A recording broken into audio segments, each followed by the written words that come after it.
뉴스를 마칩니다. 지금까지 아나운서 최원정이었습니다. KBS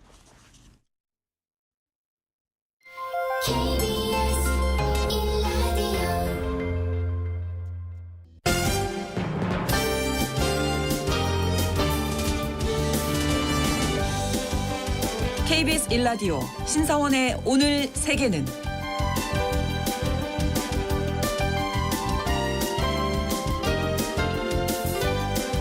안녕하십니까. 아나운서 신상원입니다. 호주와 싱가포르 두 국가 사이에 대규모 에너지 수출 프로젝트가 눈길을 끌고 있습니다.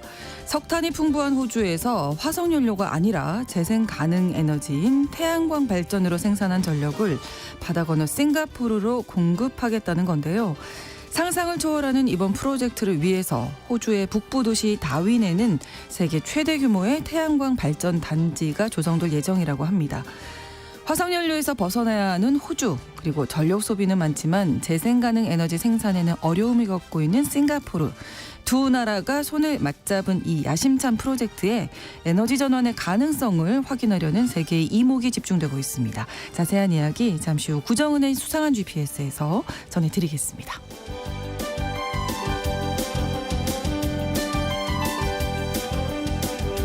오늘 주목할 국제사회 뉴스는 헤드라인 뉴스와 키워드로 정리해드립니다. 통신원 취재 수첩 캐나다 소식 전해드릴 텐데요. 세계에서 오로라 관측이 가능한 곳을 오로라 벨트라고 부르는데 캐나다도 여기에 속한다고 합니다. 같은 위도의 북유럽보다 오히려 캐나다에서 이 오로라를 관측할 확률이 더 높다고 하는데요. 잠시 후 자세히 알아보겠습니다. 8월 23일 금요일 KBS 1라디오 신성원의 오늘 세계는 시작합니다.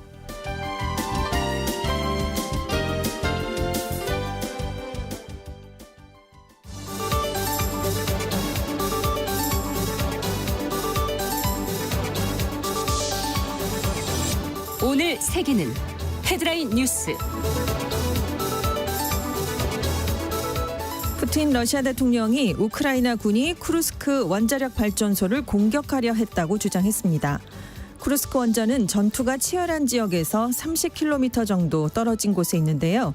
푸틴 대통령은 이 같은 사실을 국제 원자력 기구 IAEA에도 통보를 했다면서 IAEA가 원전 상황을 평가할 전문가들을 보내기로 했다고 밝혔습니다.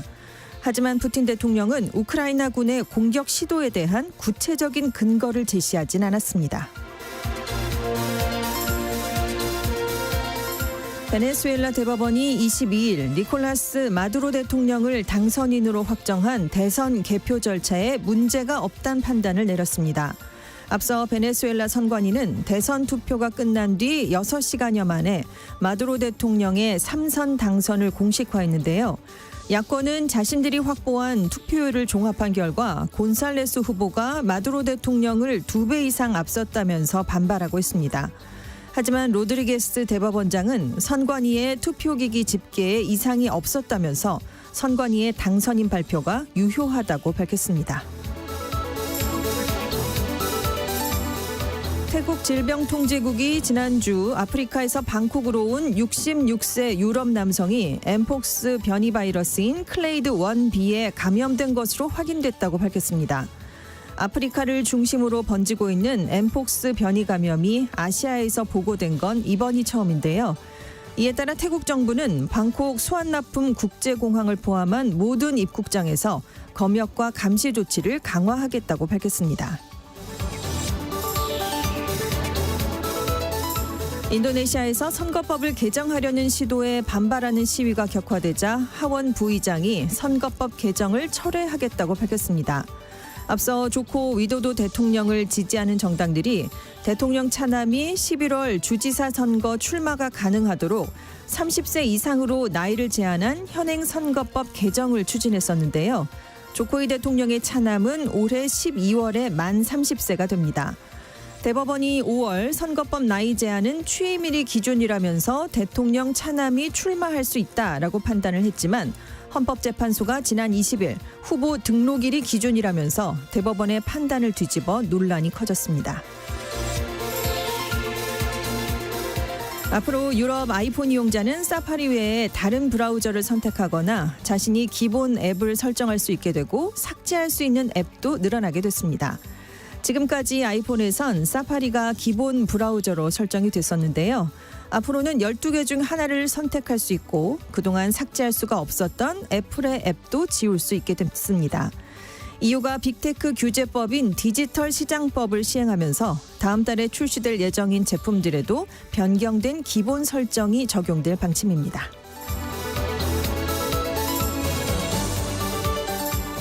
오늘의 헤드라인 뉴스 외신캐스터 전주현 씨가 전해주셨습니다. 이번에는 키워드로 정리한 국제사회 소식을 함께 살펴보겠습니다. 첫 번째 키워드, 오늘 여러분은 투사를 보게 될 것이다. 네, 이 투사는 카멀라 해리스 미국 부통령입니다. 네. 잠시 뒤에 이제 대통령 후보 수락 연설을 하게 되는데요. 이제 나흘간에 걸친 민주당 전당대회가 이 수락 연설로 막을 내리게 됩니다. 그래서 이제 마이클 타일러 캠프의 공보국장이 해리스 부통령이 이번 연설에서 중산층이 살아있고 모든 자유가 보호받으며 여성의 권리를 존중하는 미국의 미래에 대한 비전을 공개할 것이다. 이렇게 지금 얘기를 했는데요. 네. 이어서 해리스 부통령이 중산층의 싱글맘 가정에서 자라서 사회의 부정과 싸워온 자신의 이야기를 공유하게 될 것이다. 오늘 여러분은 우리의 근본적 자유를 위해 싸우는 투사를 보게 될 것이다. 라고 강조했습니다. 네. 이제 공식 후보가 되는 셈인데요. 오늘 그렇죠. 연설을 하게 되면 네. 이 부통령으로 3년 넘게 재직을 했었죠. 중앙 정치 무대에서 활약을 했지만 그동안 자신이 살아왔던 경험, 배경, 정치적 포부를 대중들에게 자세하게 밝힐 기회는 부통령이었기 때문에 많지가 않았습니다. 네. 그리고 한 달 전에 갑자기 지금 당의 차기 대선 후보로 결정이 된 셈이잖아요. 그러면서 그 한 달 동안 다른 예비 후보들이었다면 선거도 했고 당내 선거를 많이 치러했고 자, 그 네. 선거를 위해서 토론을 많이 하면서 자신을 드러냈을 기회가 좀 충분히 주어졌을 텐데 네. 이게 갑자기 되는 바람에 이런 기회도 다 없는 상태로 대선 후보가 됐습니다. 그리고 사실상 대선 후보로 확정이 된 뒤에도 지금 공식 기자회견을 연 적이 없어요. 그래서 트럼프 대통령이 또 이 점을 굉장히 집요하게 공격을 하는 그런 일도 있었고요. 네. 그래서 이 대선 후보직 수락 연설이 그 어느 때보다 관심을 모으고 있는데요. 지금까지 해리스 부통령이 보여줬던 모습과 다르게 이런 격차를 한 번에 뛰어넘어야 하기 때문입니다. 그래서 지난 이틀간 대부분의 시간을 연설문을 다듬고 연습을 하면서 보냈다고 하는데요. 네. 지금 국가에 대한 비전, 대통령으로서의 역할 등에 대해서 분명한 메시지를 전달해서 지지자들에게 승리에 대한 자신감을 심어줘야 된다라는 조언들이 나오고 있습니다. 자, 이제 전당대회가 끝나면 11월 5일에 치러지는 미국 대선에서 승리하기 위한 트럼프 전 대통령과의 경쟁이 본격화될 전망인데요. 그렇겠죠. 지금 무소속 로버트 케네디 주니어 후보 빠르면 23일에 후보를 사퇴할 것 같습니다. 트럼프 전 대통령을 지지할 것으로 지금 전해지면서 그 어느 때보다 두 후보 간에 또 치열한 접전이 펼쳐질 것으로 예상이 되고 있어요. 네. 일단 다음 달 10일에 ABC 방송이 주최하는 대선 TV 토론이 첫 번째 승부처가 될 전망입니다. 네. 일단 선거 자금 확보 면에서는 해리스 부통령이 네. 성적이 괜찮아요. 네, 지금. 그렇습니다. 지금 미국 바이든 대통령이 후보직을 전격 사퇴한 이후 열흘간에 네. 이 해리스 부통령에게 선거 자금을 기부한 후원자 수가요. 그전 15개월 동안 바이든 대통령을 후원했던 사람보다 많았던 것으로 일단 파악이 됐습니다. 네. 그 바이든 대통령이 재선 도전 포기를 선언한 지난달 21일부터 31일까지 거의 230만 명이 해리스 부통령을 후원했거든요. 그러니까 정식 대통령 후보가 되지도 않았는데 230만 명이 후원을 한 겁니다. 그러네요. 근데 바이든 대통령이 재선 도전을 선언한 작년 4월부터 지난달에 포기 선언을 할 때까지는 210만 명에 조금 못 미치는 후원자로부터 선거 자금 지원을 받았거든요. 네. 그러니까 1년 동안 열심히 달렸는데도 열흘을 뛰어넘지 못한 겁니다. 그러네요. 네. 아. 특히 이 열흘 사이에 해리스 부통령 측에 후원금을 보낸 사람 중에 70%에 달하는 150만 명 이상이요. 바이든 캠프에는 기부했던 적이 없는 것으로 조사가 됐습니다. 완전히 새로운 지지층. 그렇습니다. 네. 끌어모았다는 거고요. 네. 그리고 이 열흘간 해리스 후원자 대부분은 11월 5일에 대선과 함께 치러지는 상하원 의원, 주지사 선거에 도전하는 다른 어떤 민주당 후보에게도 이 후원금을 보내지 않았던 사람으로 파악이 됐습니다. 정말 새로운 이제 집토끼들이 들어오게 된 건데요. 그러네요. 이 같은 수치는 해리스 부통령에 대한 민주당 당원들의 열기를 보여주는 동시에 바이든 대통령에게 마음을 주지 않았던 당원들까지 해리스 부통령이 마음을 얻고 있다라는 걸 보여주는 것이다라고 폴리티코가 분석을 내렸습니다. 해리스 캠프가 7월 한 달 동안 우리 돈으로 2,741억 원의 선거 자금을 모았다라고 신고를 했는데요. 네. 경쟁자가 트럼프 전 대통령이잖아요. 네. 이 트럼프 전 대통령이 같은 기간에 신고한 선거 자금은 4,800만 달러. 그러니까 지금 해리스 캠프가 4배나 더 많은 규모를 모은 것으로 알려졌습니다. 예, 이 여세를 몰아서 계속 승승장구할지 네. 트럼프 전 대통령이 반격을 할지 네. 이제부터 뭐 시작입니다. 본격에 네. 대해서 아주 치열한 레이스가 전개가 되겠습니다. 두 번째 키워드인데요. 꼬리가 썩은 신인류의 등장. 네, 최근 중국에서요. 네. 고등교육을 받았는데도 일자리를 얻지 못해서 낙향을 했거나 아니면 구직 자체를 포기하고 부모의 경제력에 기대서 살아가는 청년들을 란웨이와라는 신조어로 부르고 있습니다. 네. 이게 직역을 하면 꼬리가 썩은 아이들 이런 말이에요. 그러니까 좋은 교육을 받았는데 끝부분이 꼬리가 망가져 버렸다. 이런 의미로 이렇게 꼬리가 썩은 아이라는 이 단어가 나온 건데요. 네. 이게 기존에 알려진 취업 같은 걸 포기하고 드러누웠다라는 뜻의 탕핑족과 비슷한데 네. 이 란웨이와는 고학력 백수를 뜻한다는 점에서 구분이 되고 있습니다. 네. 근데 이제 2020년대 초에 중국 건설사 자금난이 생기면서 수백만 채의 미완성 아파트들이 난립을 했었거든요. 그때 꼬리 썩은 건물 이런 의미인 란웨이 러우라는 단어가 나온 적이 있는데 이번에 그 마지막 한 글자를 살짝 바꾼 겁니다. 그러네요. 그래서 실업률이 상승했기 때문에 이런 란웨이와라는 새로운 사회 계급이 생겨났다라고 로이터 통신이 보도를 했는데 네. 그럼 얼마나 심각하냐? 지난달에 중국 청년 실업률이 전달보다 3.9% 올라간 17.1%를 기록했습니다. 작년 6월에 더 높았어요. 사상 최고치인 21.3%까지 올라가니까 중국 당국이 통계 발표를 갑자기 중단을 했고요. 네. 12월부터 재학생의 실업률을 계산해서 빼버렸습니다. 새로운 통계 방식을 적용하면서 청년 실업률 수치가 겉보기에 14%대로 잠시 내려갔습니다. 예. 근데 이마저도 금세 17%대로 다시 올라갔다는 거죠. 얼마나 그래서 심각한지를 그렇습니다. 알수 그런데 있네요. 대학 졸업생 숫자가 올해 역대 최대를 기록했어요. 1,179만 명이나 되거든요. 네. 그러니까 이렇게 쏟아져 나오니까 취업난은 더 심각할 수밖에 없고 코로나19 봉쇄에 따른 혼란, 정부의 금융, 기술, 교육 산업에 대한 규제 강화, 부동산 시장 침체가 그 청년 실업률을 높이는 원인으로 꼽히고 있습니다.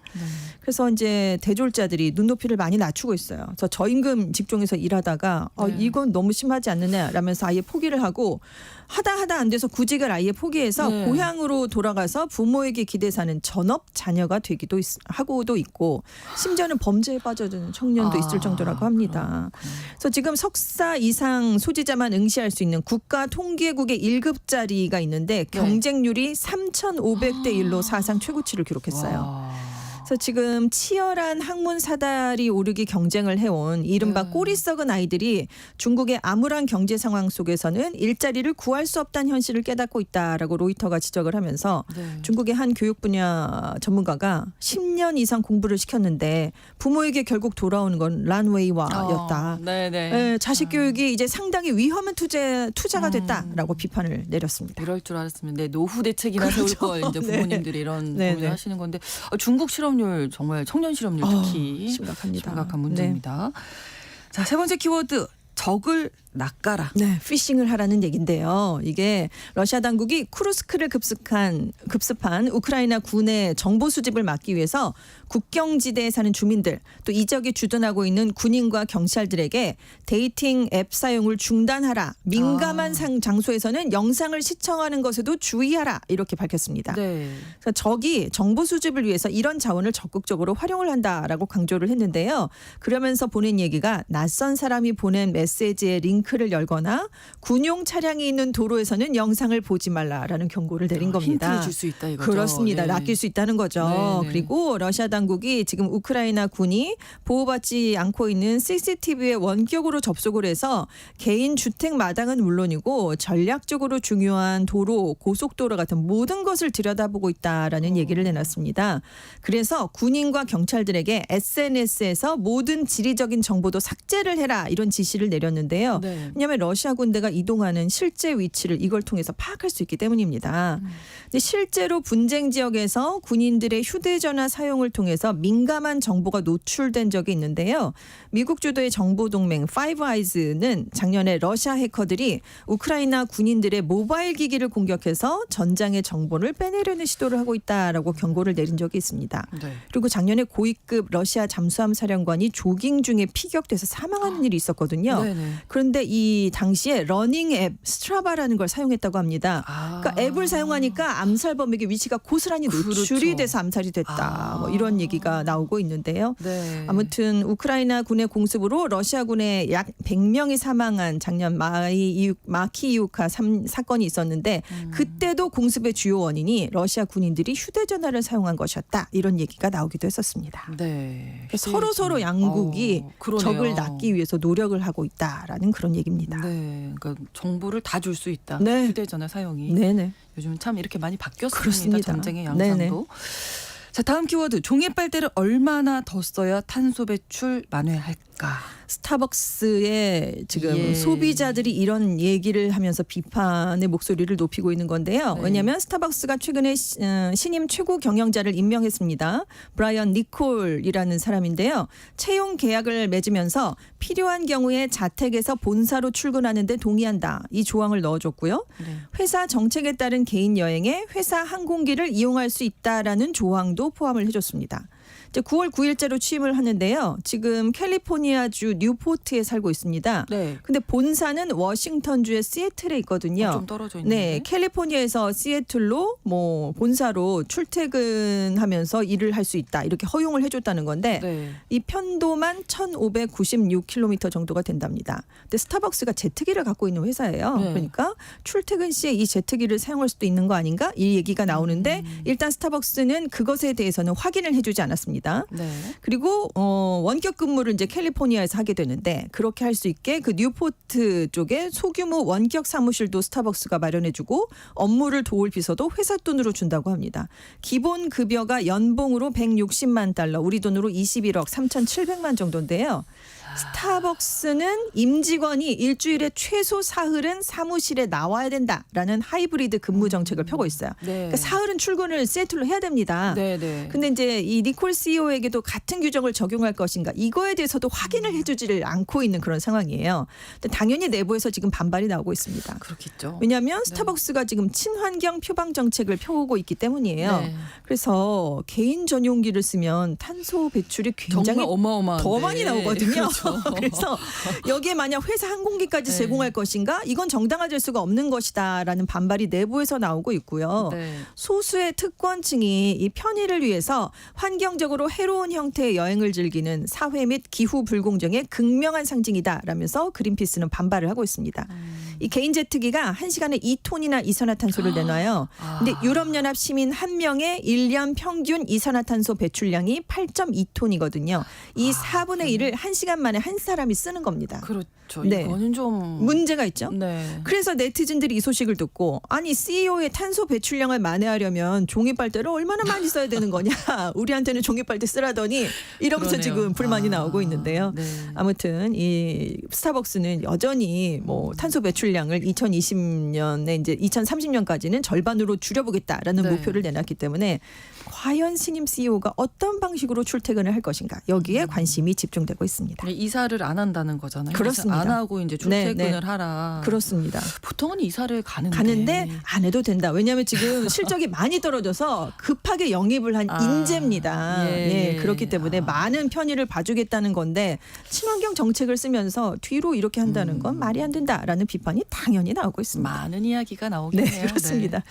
다음 키워드입니다. 죽어도 쉴 수 없는 인생. 네, 영화 에이리언 시리즈 7편이 최근에 공개돼서 지금 화제를 모으고 있는데요. 네. 에이리언 로물루스죠. 2년 전에 세상을 떠난 배우의 모습을 인공지능 기술로 되살려서 캐스팅을 해서 찍었습니다. 그래서 지금 영화업계에서 논란이 되고 있는데 네네. 그 대상은 배우 이언 홈입니다. 이 배우가 2020년에 세상을 떠났거든요. 네. 근데 79년에 개봉했던 리들리 스콧 감독의 원조 에일리언에서 비중이 있는 인조인간 캐릭터 애쉬 역을 맡았습니다. 네. 그래서 제작진이 이번에 이 이언홈 배우의 얼굴과 목소리를 이제 AI 기술로 만들어내서 새로운 캐릭터 루크를 탄생시켰습니다. 시켜서 찍었거든요. 네. 근데 이 캐릭터가 굳이 이연홈이어야 될 이유가 있었나? 라는 얘기가 이제 관객과 비평가들 사이에서 나오고 있는 거예요. 네. 그래서 이 온라인 매체 슬라이트의 한 비평가는 아니 활용할 수 있는 지식 재산권이 있는데 죽은 사람을 왜 쉬게 놔두겠냐라면서 이건 거대한 기업력의 상업적 이익을 위한 것이다라는 비판을 내놨습니다.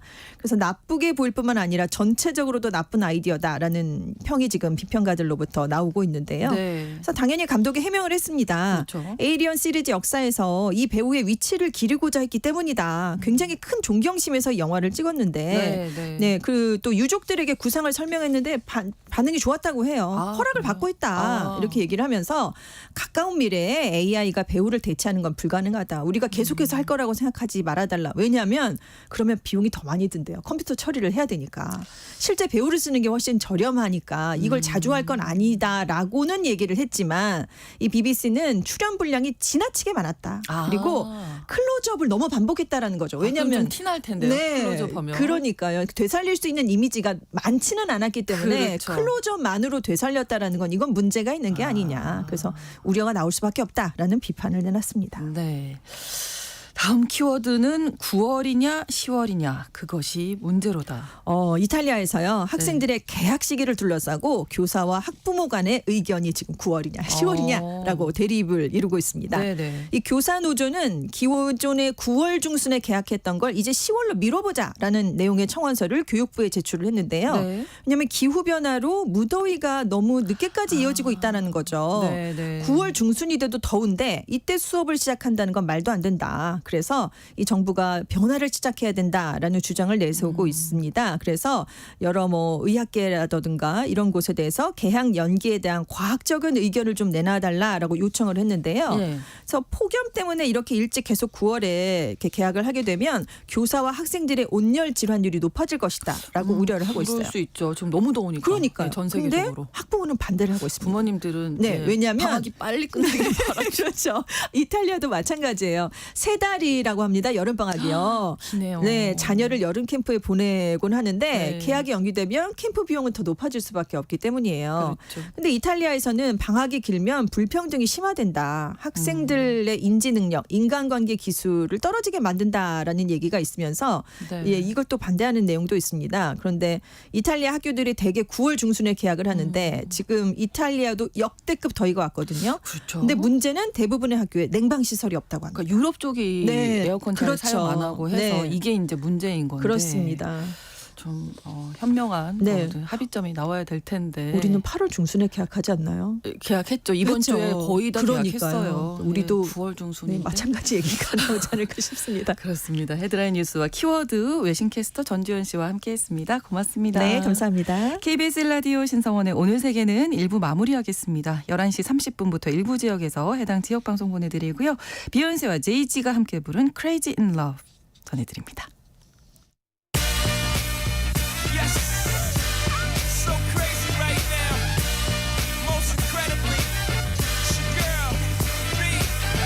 It's your boy, Young. You ready?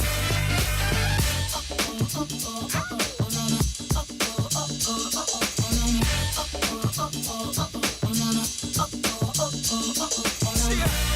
History in the making. Part 2. So crazy right now. I look to stare so deep in your eyes. I touch on you more and more every time. When you leave, I'm begging you not to go. Call your name 2-3 times in a row. Such a funny thing for me to try to explain. How I'm feeling and my pride is the one to blame. Cause I know I don't understand just how your love can do it, no one else can. Got me looking so crazy right now. Your love's got me looking so crazy right now. Got me looking so crazy right now. Your touch got me looking so crazy right now. Got me hoping you page me right now. Your kiss got me hoping you save me right now. Looking so crazy, your love's got me looking so crazy, your love.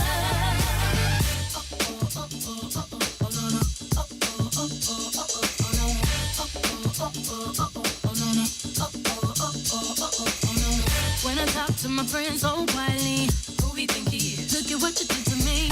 Fitted shoes don't even need to buy a new dress. If you ain't there, ain't nobody else to impress. It's the way that you know what I thought I knew. It's the beat that my heart gets when I'm with you. But I still don't understand just how you look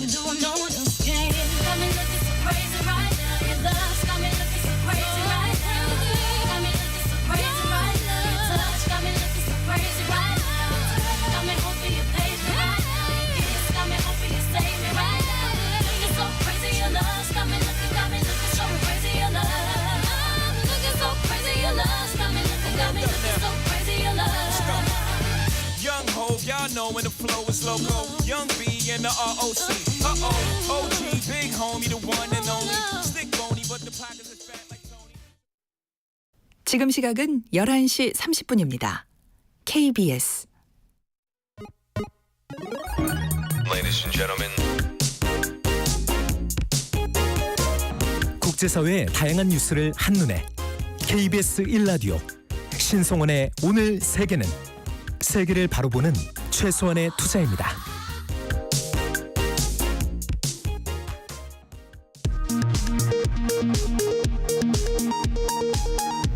이 시각 라디오 정보센터 뉴스입니다.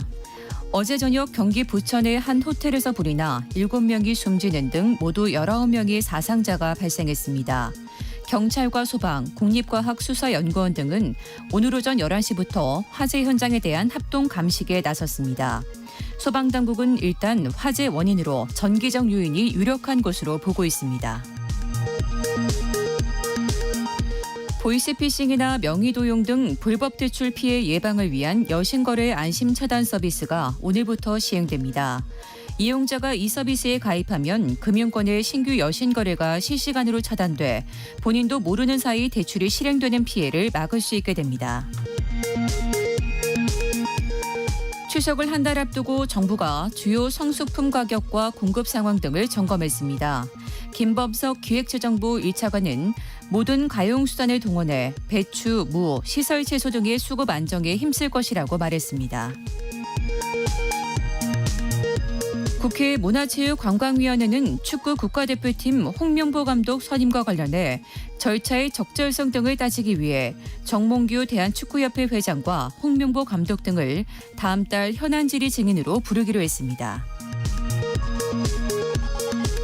미국 민주당 대통령 후보인 해리스 부통령이 현지 시각 22일 대통령에 당선되면 진보와 보수를 떠나 모든 미국인을 아우르는 통합의 대통령이 되겠다고 밝힐 예정입니다.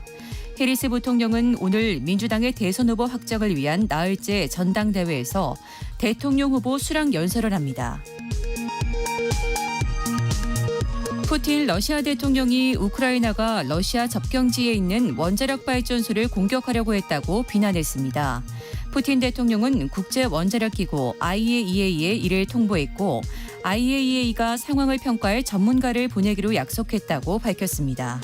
지금까지 라디오 정보센터 뉴스 정한나였습니다.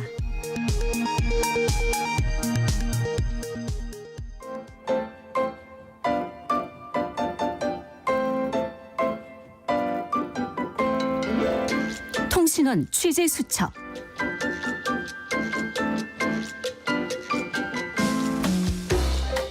인생에 한번 볼까 말까 한 이 오로라를 캐나다에서는 집 근처에서도 편하게 볼 수 있는 곳이 많다고 합니다. 그래서 오늘 캐나다의 오로라 이야기 들어보겠습니다. 캘거리 이정호 통신원 연결합니다. 안녕하세요. 네, 안녕하세요. 캘거리 이종호입니다. 오로라 하면 사실 저는 아이슬란드나 북유럽 쪽 많이 생각했는데 캐나다에서도 볼 수가 있군요. 네, 맞습니다. 저는 이 오로라를 생각하면 춤, 신비함, 북극 정도가 떠오르는데요. 네. 우선 지금부터 이제 저와 함께 캐나다 오로라 여행을 잠시 한번 떠나보시죠. 준비됐습니다. 네. 네. 우선 오로라로 유명한 나라들이 있는데요. 방금 말씀하셨던 것처럼 북유럽의 노르웨이, 핀란드, 아이슬란드, 그린란드, 네. 그리고 남반구의 뉴질랜드, 네. 오늘의 주인공 캐나다까지 오로라 벨트라고 불리며 북극과 남극 주변의 고위도의 지역에 위치한 곳들이죠. 네. 이 중에서 캐나다의 옐로우나이프는 세계 최적의 오로라 관측 장소라고도 불리는 대표적인 오로라의 성지라고 할 수 있습니다. 네. 한국 분들이 신혼여행지 혹은 버킷리스트를 채우기 위해 많이 찾는 곳이기도 한데요. 네. 저 역시 지난 2017년 캐나다로 이민 올 당시 캐나다 땅을 밟자마자 가장 먼저 찾은 곳이 옐로우 나이프였습니다. 그렇군요. 네, 오. 당연히 오로라를 보고 싶어서. 네. 아, 그렇군. 옐로나이프 기억해 두겠습니다. 근데 여러 네. 곳 중에서 특히 이 캐나다가 여러 나라가 있잖아요. 그 캐나다가 최적의 장소로 꼽히는 이유가 있을까요? 네, 오로라의 출현, 발생 그 이유를 알면 좋은데요. 네. 오로라는 태양풍이라고 불리는 태양 바람을 타고 태양의 전기를 띤 입자들이 지구의 대기로 들어가서 산소 그리고 질소와 충돌할 때 지구 극지방에서 발생하는 현상입니다. 네. 태양 활동이 가장 활발할 때 화려한 오로라 경관을 포착할 가능성이 가장 높은데요. 네. 캐나다에서도 위도가 높은 캐나다 북부 지역은 오로라 타원띠 아래에 자리하고 있어서 오로라를 더욱 잘 관측할 수 있습니다. 또 인구 밀도가 낮고 빛 공해도 적고 거기다 밤하늘이 매우 맑고 어둡기 때문에 더욱 잘 볼 수 있습니다. 네. 그 옐로우 나이프는 캐나다 북쪽에 위치한 도시로 이러한 조건들을 모두 충족하는 곳입니다. 그렇군요. 그러면 캐나다 북부 지역에서만 볼 수 있는 건가요? 그러면 굉장히 섭섭했을 텐데 아닙니다. 네. 캐나다 전역에서 관측이 가능합니다. 네. 네, 캐나다 남부 지역에 속한 이곳 캘거리에서도 가끔씩 관측할 수 있는데요. 캘거리에 거주하고 있는 우리 교민 중에도 많은 분들이 오로라 출현 여부를 알려주는 어플리케이션을 이용하고 있는데요. 오로라가 나타난다 혹은 나타날 확률이 높은 날이면 각 온라인 커뮤니티를 통해서 서로 오로라 소식을 실시간으로 공유하고요. 네. 밤이 되면 불빛이 없는 어두운 곳으로 이동해서 오로라를 관측합니다. 다만 관측 일수는 북부에 비해서 적지만 네. 평생에 한 번 볼까 말까한 오로라를 내 집 주변에서 볼 수 있으니 역세권이란 말처럼 오로라 세권, 오세권이라고 불러도 이상하진 않을 것 같습니다. 예, 캐나다에는 네. 5세권이 있다. 맞습니다. 네. 오로라를 관측할 수 있는 특정 시기가 따로 있을까요? 더 잘 보일 때? 네, 사실 1년 내내 관측은 가능합니다만 네. 보통 전문가들이 이야기하는 오로라 시즌은 9월부터 이듬해 3월까지인데요. 네. 특히 12월부터 3월까지의 겨울은 어둠이 더 길고 춥고 맑은 밤이 지속되기 때문에 관측 확률이 가장 높은 시기입니다. 그리고 중요한 시간대는 밤 10시부터 새벽 2시까지가 아주 절호의 기회입니다. 그렇군요. 저도 오로라를 크리스마스 연휴 기간에 만났는데요. 네. 결혼 1주년을 기념해 크리스마스 이벤트를 오로라로 정하고 날아간 곳이 바로 옐로우 나이프였습니다. 이정호 통신원이 아주 낭만적인 분이셨군요. 와, 멋집니다. 네, 예. 네. 그래서 가이드분의 안내에 따라 이른 저녁에 숙소를 나선 다음에 네. 오로라가 출현하는 포인트에 도착했는데요. 그곳의 겨울밤 기온이 영하 한 30도, 40도에 아주 추웠습니다. 그리고 너무 춥네요. 네, 제가 기억하기로는 그 바람까지 세게 불어서 네. 체감 온도는 영하 70도, 80도까지 그러니까 강추위보다 오로라를 먼저 만났습니다. 네. 네, 그래도 한국인의 힘, 뜨거운 컵라면과 그렇죠. 차 한 잔으로 몸을 녹여가면서 오로라를 기다리던 중 갑자기 하늘 위로 환한 빛이 짧게 여러 차례 나타나고 사라지고를 반복하다가 네. 어느 순간 머리 위로 큰 오로라 커튼이 쫙 펼쳐지면서 장관을 이뤘습니다. 에메랄드 색이라고 불리는 청록 빛깔을 포함해서 네. 분홍빛, 보랏빛, 푸른빛 다양한 빛깔이 한데 어우러져 한순간도 가만히 있지 않고요. 마치 그 바람에 커튼이 휘날리듯이 네. 계속해서 춤을 추는 오로라를 볼 수 있었습니다. 그래서 앞서서 그 춤 생각난다 이렇게 말씀해 주셨던 거군요. 네. 몽환적인 분위기였을 것 같아요. 오로라 보는 느낌이 어떨까 막 상상해 보게 되는데 네. 관광 상품도 많죠. 네, 한국에서도 그리고 이곳 캐나다에서도 오로라 관광 상품은 이미 많이 나와 있습니다. 제가 방문했을 때도 한국을 비롯해서 일본, 중국 등 각 국가의 여행객들은 물론이고 신혼여행으로 온 분들도 제법 많았습니다. 네.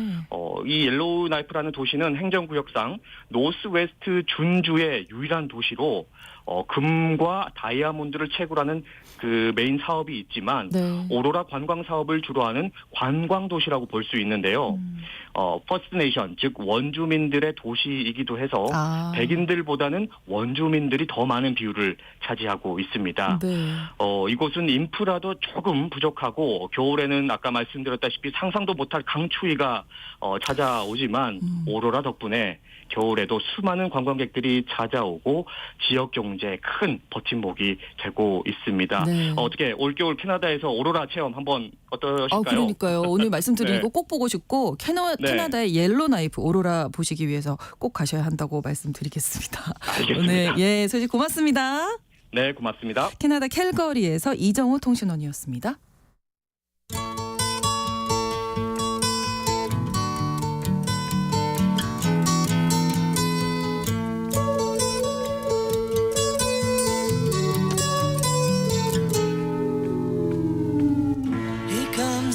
오늘은 지구촌의 한 지역 장소를 중심으로 우리가 주목해야 할 이야기 전해드리는 시간 글로벌 이슈 구정은의 수상한 GPS입니다. 오늘은 세계에서 가장 야심찬 재생 가능 에너지 프로젝트에 관한 이야기 준비하셨는데요. 구정은 국제 전문 기자와 함께하겠습니다. 어서 오세요. 안녕하세요. 자, 이 프로젝트 어디에서 진행을 하는 건지. 오늘 가볼 곳이 네. 좀 넓어요, 범위가. 제일 먼저 가볼 곳은 호주의 다윈이라는 곳입니다. 네. 저도 안 가봤지만 호주의 이게 맨 가운데 북쪽 끝에 있는 도시더라고요. 그래서 여기가 행정구역상 그 노던 테리토리라는 주의 주도인데 네. 뭐 주도라 그래도 뭐 인구가 한 14만 명? 그 정도밖에 안 되더라고요. 많이 살지는 않는군요. 네. 네. 근데 여기가 호주 입장에서 보자면 동남아시아랑 아무튼 가장 가깝게 연결되는 큰 도시래요. 그래서 뭐 호주랑 그다음에 인도네시아, 뭐 동티모르 등등을 연결하는 거점인데 네. 여기 태양광 발전 단지가 생길 예정입니다. 그래서 뭐 이게 완성되면은 세계 최대의 태양광 인프라가 될 거다라고들 하던데, 네. 그러니까 7월 21일에 호주 정부가 이 프로젝트에 환경 승인을 내줬습니다. 그래서 이제 계획이 일단 1단계 일단 통과가 돼서 네. 본격적으로 추진될 수 있게 됐는데. 총 사업 규모가 그러니까 미국 달러로 하면 한 200억 달러 가까이 돼요. 그래서 호주 환경장관이 뭐 이 프로젝트가 이제 완공이 되면은 네. 300만 가구에 전력을 공급할 수 있는 분량의 전기를 생산할 수 있다. 그래서 호주가 앞으로는 친환경 에너지 분야의 글로벌 리더가 될 수 있다. 이렇게 발표를 했습니다. 네, 인구도 적은 다윈에서 이렇게 전기를 네. 많이 생산해서 이제 어떻게 되는 건지. 이제 그게 사실은 그렇죠. 세계 최대다라고 호주가 이제 얘기하는 이유 중에 하나인데, 네. 그러니까 전력 생산 용량이 뭐 세계에서 제일 그건 아니에요. 근데 이 프로젝트가 공식 명칭이 AA 파워링크예요. 그러니까 호주와 아시아를 잇는 전력망이라는 얘기인데, AA 파워. 예, 예. 여기 보면은 4,300km에 이르는 해적 케이블이 포함이 되어 있습니다. 이제 뭐 새로 지는 태양광 단지만 놓고 보면 한 6기가와트 정도 생산 용량이라고 하는데, 네. 거기서 뭐 사실 멀다면 멀지만 그래도 네. 호주 입장에서 보면 가장 가까운 싱가포르. 네. 도시국가죠. 그렇죠. 그러니까 싱가포르는 재생가능 에너지로 가고 싶어도 뭐 태양광이든 풍력이든 설치할 땅이 없잖아요. 네, 그렇죠. 예. 반면에 호주는 땅이 넓죠. 그래서 그렇죠. 예. 거기 넓은 땅 가진 호주가 생산한 전기를 저 멀리 싱가포르까지 싱가포르로 보낸다는 건데, 사실 호주는 지금 뭐 우라늄, 석탄 이런 거 많이 수출하는 나라잖아요. 네, 그래서 화석연료 의존도가 너무 높다, 반환경적이다 이런 지적이 많았는데, 이제 이 프로젝트를 통해서 이제 아시아랑 연결이 되면은, 네. 그러니까 아시아 재생가능 에너지 그리드, 전력망 그리드라고 하잖아요. 여기서 호주가 하나의 주축을 담당을 할 수 있게 되는 거죠. 네. 근데 이제 뭐 이 다윈이 위치한 노던 테리토리 지역에 뭐 현재 있는 거라든가 앞으로 지어질 거 뭐 이런 걸 다 합하면은 네. 태양광으로 생산할 수 있는 전력이 뭐 20기가와트. 저도 사실 이 단위가 너무 크기 때문에 잘은 모르겠어요. 와닿지는 않는데, 아무튼 이 많은 태양광 전력을 수출하는 게 호주의 목표입니다. 목표군요. 예. 지금 해저 전력망 케이블이 4,300km가 네. 깔릴 깔릴 예정이다. 예, 깔리게 되고 이 망을 통해서 이제 전기를 싱가포르로 보낸다는 거죠. 보내겠다는 거잖아요. 이게 와 어마어마한 프로젝트인데요. 너무 어마어마하죠. 예. 사실 이게 기술적으로도 네. 그렇게 뭐 쉬울 것 같지는 않잖아요. 우리가 딱 생각하기에도. 그렇죠. 그러니까 제가 찾아보니까 현재 세계에서 지금 가동되고 있는 가장 긴 해적 케이블이라는 게 바이킹 링크라는 거예요. 네. 바이킹 북유럽이죠. 바이킹. 그래서 덴마크에서 영국까지 가는 건데 이게 800km도 안 돼요. 근데 4,300이면 이제 그거에 한 6배 가까이 되는 거를 깔겠다는 거거든요. 과연 가능할지 얘기가 네. 나오겠네요. 그러면. 네, 그래서 이제 뭐 사업성이 있느냐 네. 이 말이 많았고, 그러니까 처음에 계획이 나온 지는 좀 됐는데 몇 년 지났는데, 그래서 투자가 사실 그동안에 원활하지는 않았어요. 이게 원래 이 프로그램을 추진한 게 선케이블이라는 호주 회사인데, 네. 뭐 작년 1월 달에 자금 부족 때문에 한번 이제 이 회사가 거의 뭐 도산할 위기를 맞기도 했었고, 네. 근데 그랬다가 이 호주 자산가 마이클 캐넌브룩스라는 사람이 있는데, 그러니까 이 사람이 뭐 아틀라시안이라는 그 정보기술 회사 창업자고 이제 호주 출신이지만 네. 미국에서 이제 사업하고 있는 억만장자예요.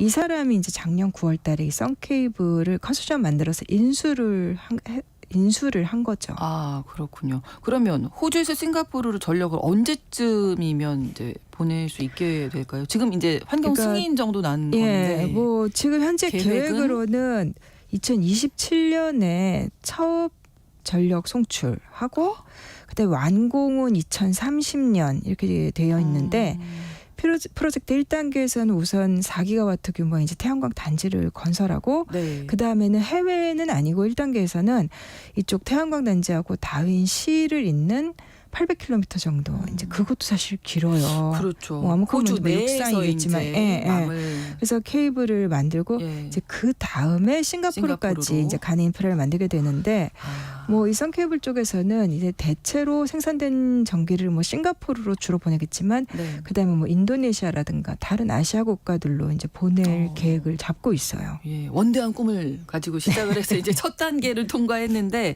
싱가포르 내부에서는 아주 좋아하겠는데요. 뭐 싱가포르 언론들도 이제 이 호주 정부가 1단계 승인을 했다. 뭐 네. 대대적으로 보도를 했는데 네. 뭐 싱가포르 쪽에서는 아직 이렇게 허가하는 절차, 공식 허가하는 절차가 남아 있습니다. 네. 근데 싱가포르는 일단 이제 저탄소 전기를 수입하려는 계획은 많이 세워놓고 있어요. 네.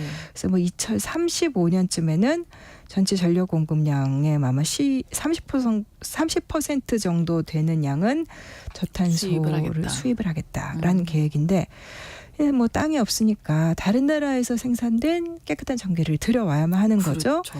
그래서 이제 뭐 싱가포르 같은 경우 에너지 시장 청이라는 기관이 있어서 여기서 뭐 인도네시아, 캄보디아, 베트남, 호주 등등 여러 곳에 대해서 일단은 프로젝트들에 대해서 이제 예비 평가만 해서 이제 가승인처럼 네. 이렇게 해놓은 상태인데 이게 가승인을 넘어서 이제 규제 승인이라는 절차를 거쳐야지만 실제로 수입을 할 수가 있다고 해요. 네. 그리고 또 이게 호주 쪽에서도 1단계만 된 거지 지금 절차들이 좀 남아 있습니다. 그렇군요. 그러니까 호주 안에서 이 케이블이 지나가야 되는 구간에 그레이터 빌비 처음 들어보셨죠? 그레이터 빌비요? 예, 그런 보통 빌비라고 부르는 동물이 있대요. 아, 이게 동물 이름이에요? 네. 그래서 저도 사진을 찾아보니까 쥐 같기도 하고 토끼 같기, 쥐와 토끼의 중간 같은 그래서 귀가 토끼같이 좀 큰 근데 이게 작은 유대류예요. 당연히 이게 호주에만 있는 보호동물이어서 뭐 환경 관련해서도 또 승인을 받아야 되고 그러네요. 이제 토착민 단체로부터도 동의를 얻어야 한다고 합니다. 네, 어쨌든 이제 계획을 세웠고 이런 태양광 같은 뭐 이런 재생에너지는 사실 조건을 좀 많이 따지잖아요. 그쵸. 가릴 수밖에 없어서 대량 생산이 가능한 곳이 있는가 하면 전혀 그렇지 못한 곳이 있는데 어쨌든 이 프로젝트 성공을 하면 에너지 전환을 하려는 지금 계획을 다들 세우잖아요. 나라마다. 좀 좋은 소식이 아닐까. 네, 이게 성공만 뭐 한다면 네. 굉장히 좋은 소식일 수도 있는데 네. 그러니까 뭐 햇빛이 쨍쨍한 나라, 바람 네. 많이 부는 나라, 주로 이제 사막 같은 지역에 있는 나라들하고 전력 소비가 많은 특히 유럽이라든가 따닥따닥 붙어 있는 나라들 땅이 없잖아요. 없는 경우가 많잖아요. 독일 같은 데는 이제 재생에너지 비율이 뭐 풍력이라든가 높긴 한데 다른 나라들은 사실 그렇지는 못해요. 그래서 멀리 있는 햇빛 쨍쨍 비치는 곳에서 생산한 전기 유럽으로 갖고 가는 거 그거 많이 논의를 했었어요. 네. 뭐 예를 들면은 유럽 이 밑에 남쪽에 지중해 네. 거기서 더 건너가면 북아프리카 쪽 사막지대 네. 네. 이제 이쪽에서 생산해서 전력을 갖고 오는 거 그래서 뭐 데저트 테크다 그래서 이런 계획도 거론한 적이 있었고 이거 네. 저도 한 10수년 전에 관련된 이거 계획 나왔을 때 기사를 썼었는데 예. 잘 안 됐습니다. 그래서 뭐 추진됐다라기보다는 그냥 하나의 이니셔티브 같은 이야기만 나온 정도 그런 차원이었는데 네. 이제 구체적으로 추진 단계에 들어간 것도 있어요. 이게 뭐냐면 이것도 참 원대한데 모로코하고 영국 근데 사실 북아프리카에서 가까운 남유럽 국가들 스페인이나 뭐 프랑스 이런 나라들은 포르투갈 이런 나라들은 그 나라들도 햇빛 많이 받는 나라들이에요. 햇빛 못 받는 이런 국가들은 그러네요. 저 멀리 북쪽에 있죠. 그래서 모로코하고 영국을 잇는 꽤 먼데요. 예, 엑스링크스라는 네. 프로젝트가 있는데 네. 이제 모로코는 이제 아시다시피 사하라 사막지대잖아요. 그렇죠. 그래서 모로코 남부에서 태양광하고 풍력으로 전기를 생산해서 이것도 역시 좀 긴데 해저에 3,800km 이 계획을 보니까 네. 스페인과 프랑스의 해안선을 쭉 따라서 이렇게 케이블을 가지고 영국 북부로 끌어와서 이제 전력망에 연결한다. 그런 계획입니다. 네. 뭐 작년 9월에 일단 영국 에너지부가 이 계획을 국가 중요 프로젝트로 선정을 했어요. 이게 선정이 되면은 좀 승인 절차들 추진 과정이 간소화된다고 합니다. 네. 뭐 이렇게 되면 한 영국에서 700만 가구 정도가 쓸 전력을 모로코에서 이론적으로는 끌어갈 수 있게 되는데 지금 그 영국의 유명한 소매업체 테스코 사장 출신인 뭐 데이브 루이스 자기까지 받은 영국의 기업가인데 네. 그 사람이 지금 이 프로젝트를 맡고 있습니다. 네. 근데 이게 이제 비용이 문제잖아요. 그렇죠. 이 모든 천문학적인 숫자의 돈이 필요할 것 같은데. 사실 이게 저도 이제 화요일 이렇게 계산을 해보니까 너무 어마어마해서 결국은 투자를 누가 할 것이며 그 돈을 어떻게 조달할 건가가 문제인데 네. 예를 들면 엑스링크스 영국 모로코에 있는 이 계획 같은 경우 네. 전체 비용이 한 200억 파운드에서 220억 파운드. 근데 파운드로요? 200억 파운드로 제가 계산해 보니까 한 35조 원 정도 됩니다. 근데 그 돈을 조달을 하려면 투자를 받아야 되고 네. 그러려면 투자자들한테 네. 수익성을 그렇죠. 보장을 해줘야 되는데 괜찮은 사업이다라고 예. 설득을 해야 되는데. 그러려면 결국은 전기를 보장된 가격에 팔 수 있어야 돼요. 이제 그래서 나오는 게 일종의 차액 계약이라 그래서 어떻게 보면은 이게 전력 가격이 네. 더 떨어지더라도 일단 생산하는 데 들어간 비용보다 더 높은 비용을 그렇죠. 이 공급자 입장에서는 받아야 되잖아요. 네. 그래서 이렇게 고정된 액수로 어느 정도는 이제 발전업체에 지불하도록 정부가 계약을 맺어줘야 된다는 겁니다. 네. 근데 이제 앞으로 재생가능 에너지는 계속해서 생산 비용이 떨어질 거라 그러잖아요. 그렇죠. 근데 지금 고정된 가격으로 그것도 장기간에 걸쳐서 정부가 특정 업체랑 계약을 해서 보장을 해줘야 된다. 소비자들 입장에서 보면 시민들, 유권자들 입장에서 보면은 그렇죠. 이제 안타깝지 않죠. 그래서 정부가 그런 계약을 맺는다는 게 이 업체에서도 뭐 25년 계약 정도 해야 되지 않느냐. 근데 그 25년 사이에 에너지 사정이 어떻게 될지도 모르고 에너지 수요가 그래서 정부 입장에서는 큰 부담이 될 수 있겠죠. 그러니까 이런 문제가 있고. 그래서 뭐 이 엑스링크스 쪽에서는 뭐 올해 4월까지 보니까 뭐 아랍에미리트, 뭐 아부다비 국영 에너지 회사라든가 네. 프랑스 토탈 에너지 이런 데서부터 뭐 투자를 받았고 네. 그래서 뭐 50억 파운드 이상 확보했다라고 이렇게 알려져 있는데 그래도 4분의 1밖에 안 되네요. 네, 그렇죠. 산술적으로 계산을 해도 네. 그러니까 당연히 전체 사업비를 충당하려면 훨씬 더 많이 투자를 받아야 되고 그리고 또 이게 계약이 체결되고 뭐 이제 네. 자금을 조달할 수 있다고 하더라도 네. 이 장거리 케이블 설치하는 거 이거는 기술적인 문제, 문제도. 그다음에 또 네. 정치적인 문제들이 항상 있죠. 왜냐하면 이게 그 모로코나 영국만 절차를 거치면 되는 게 아니라 네. 아까 말씀드렸듯이 케이블이 스페인, 뭐. 프랑스 예. 거기 해역도 통과하니까 그럼 그 나라들하고도 다 협의를 해야 되니까 그렇죠. 그러니까 이게 참 장거리 에너지망이라는 게 여러 가지 문제들이 지금 해결을 해야 되는 거죠. 네, 그러네요. 독일 같은 경우에는 수소 파이프라인에 투자하기로 했다 이런 소식이 있다고요. 이게 원래 프랑스가 스페인, 포르투갈하고 하던 거 이제 독일도 끼어든 건데 이게 수소 파이프라인 프로젝트, 그다음에 지중해와 중부 유럽을 뭐 수소로 잇는다고 해서 H2 메드, 메디터레니안에서 나온 거였죠. 네. 이렇게 이름이 붙은 파이프라인인데 네. 목표는 2030년부터 시작해서 뭐 연간 약 200만 미터 톤의 수소를 파이프라인에 가지고 공급한다. 뭐 수소가 이제 여러 가지로 쓰이는 차세대 에너지원이라고 하잖아요. 네. 그래서 유럽연합 전체 수소 수요의 약 10%를 공급한다. 뭐 수소 수요가 제일 많은 것도 결국은 독일일 테니까요. 그렇죠. 근데 사실 이런 계획들 주로 이제 유럽에서 본격화되고 있는 거 뭐 여러 가지 이유가 있겠죠. 네. 일단 유럽연합이 그 에너지 전환 계획, 그린 뉴딜 이런 거를 세계 어느 지역보다도 이제 강력하게 추진을 하고 있는 것도 있고 네. 또 그러던 차에 러시아의 우크라이나 침공 이것 때문에 유럽 에너지 값이 엄청 올라갔잖아요. 네. 그래서 화석 연료 역시 지정학적인 불안이라든가 이미 그 시대는 지나갔구나. 이참에 더 빨리 그렇죠. 재생가능 에너지로 가자라고 하고 있는데 그런 이제 우크라이나 전쟁 충격타도 있었고 또 문제는 역시 비용입니다. 비용 문제가 예, 제일 수소 크죠. 파이프라인 말만 들어도 돈 많이 들 것 같잖아요. 네네. 그러니까 당초에 스페인, 포르투갈하고 프랑스가 하려다가 독일을 끼워 넣은 것도 비용 결국 문제. 돈을 누가 내겠습니까?